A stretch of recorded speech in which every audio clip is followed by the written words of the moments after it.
video is filmed in both black and white and colour.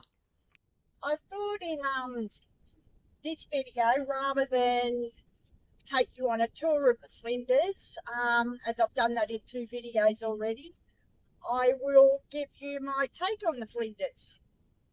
So I've left there now. I'm on my way to Maralinga. Okay, I was there for 2 weeks, and I think you need to have at least a week or 2 there to see as much as possible. There is so much to see, and everything is so different. Accommodation, there's a few places. I chose to pay for accommodation. Yeah, I know, I don't usually pay, but I stayed at Rawnsley Park Station. It was central to everything. I did the bush camping, so I was about 3 k's from the actual entrance, because, as you know, I like to camp by myself, but please don't let that stop you from coming and saying hello. But yeah, so I was about 3 k's up the dirt track. I had a camp spot to myself. It was $32 a night, which is a lot more than I usually pay if I pay for camping. But as I said, it was central to everything. It had a little shop there. You could get fuel there. You could get gas there for your gas bottles. You could pump up your tyres there. It had really clean toilets and hot showers, and all that was included in the price. So was it the cheapest place around? No, definitely not. But it certainly wasn't the dearest either. I was originally going to stay at Whoopeen a Pound.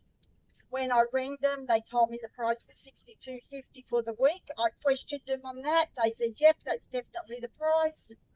When I went to book, the price had suddenly jumped up to around $300 a week.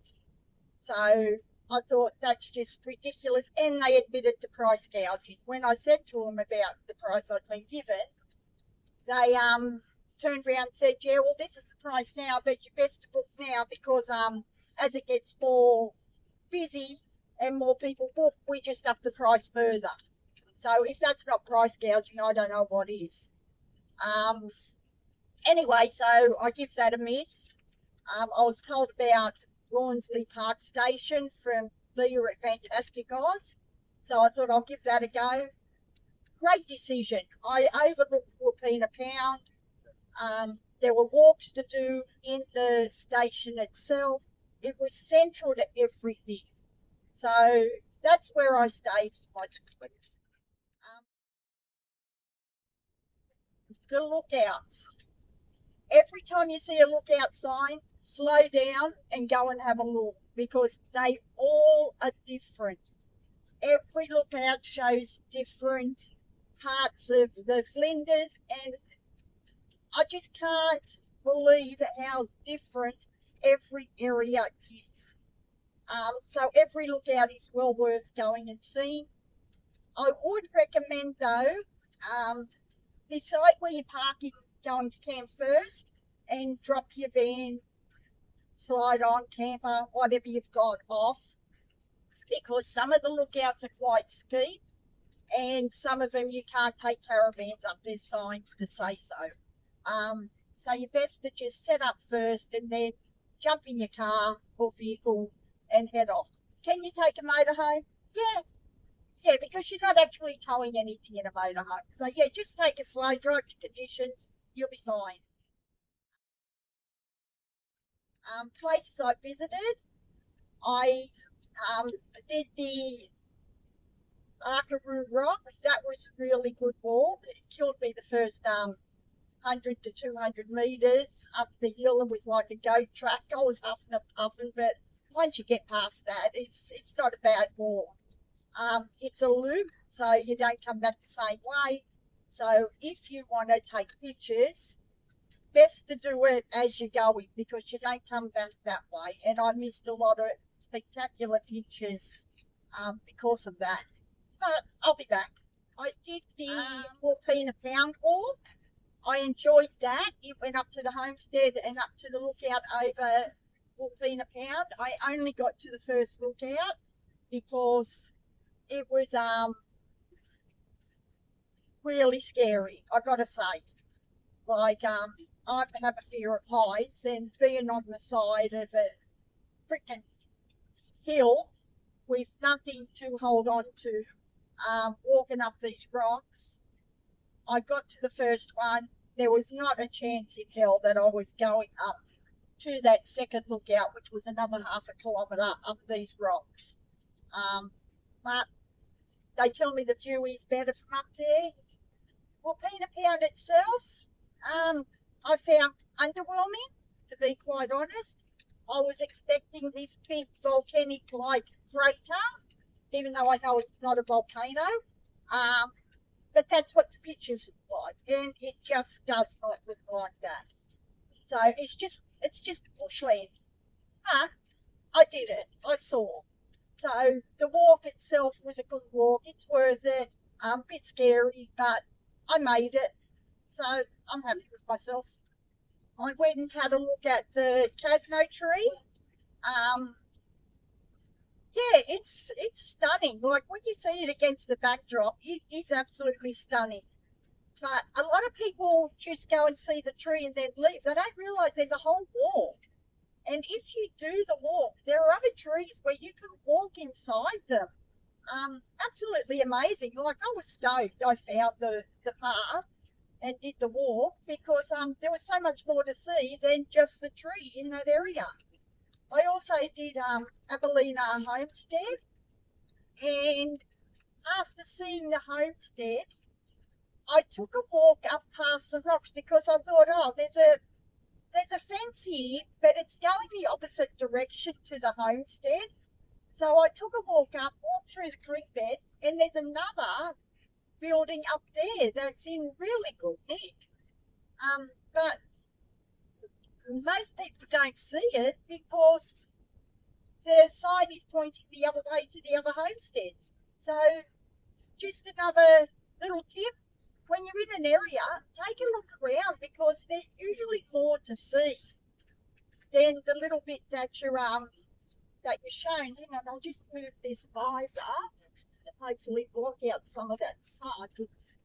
I'm heading west, so yeah, it's coming up over the top. It is early morning. Yeah, so just take a look around and see what else there is to see in these areas. I also did the Great Wall of China. Loved it. Some people said, oh, it's just a wall. No, it's not. It's absolutely amazing. It's this geological, I don't know, formation that all these rocks standing upright atop a hill. Like, it actually looks like a man-made wall, even though you know that it's not. And you can see these walls all over the Flinders. It's just totally amazing how they have formed. I did Brackner and the other B Gorge. I'll put the name on the screen. And so that was the geological trail. Leah and Aidan from Fantastic Oz took me out on that one on a mystery tour. So that was quite interesting. We did it backwards, but it was still fantastic to see. Like you see all the you see all the rock formations over billions of years and how they all change. And you go from one where the rocks are upright to then they're sideways, different types of rocks. There's also the fossil area where we saw the fossils in the rocks. You could see the ocean current on some of the rocks still from when the area was an underground sea. So that was really interesting. There was the Golden Spike, which is the beginning of the geological trail where you see all the different layers. Yeah, I really enjoyed that day. It was very interesting. There was Raceback Mountain, where it just looks like a hump down the side of this mountain, like a spine. It was quite interesting actually. I enjoyed it. So basically, there is so much to do in the Flinders. I did a lot more than that, but they were the highlights, I think. I will come back again. I won't be on a time limit next time. So I'll be able to have a look around and see a lot more. Oh, and the last thing is Kenyaka Station. Absolutely recommend that if you like history, if you like the old buildings. Um, it was spectacular. I know I say that word a lot, but it absolutely was. I could have spent a whole day there. I didn't have time to, but I definitely could have. It just had so much history in those old buildings, and it's really fantastic that the owners of Kenyaka have opened that area up. So please respect it and don't touch the walls and whatnot. Um, it is an absolute dream to be able to go to places like that where the buildings are still so intact. They're original. Yeah, that was probably one of the highlights. Um, as was Bratton Gorge, as was Arthur Rock. They have so many. Um, yeah, so definitely taking Kenyaka Station. It's about halfway between Horn and Hawker. So it's not too far. It's about 20 minutes out of Hawker. And Hawker, as you know, is the gateway pretty much to the southern Flinders. Um, so, yeah, that's pretty much my Flinders Rangers wrap up. So if you can get out there, head out there. Well worth seeing.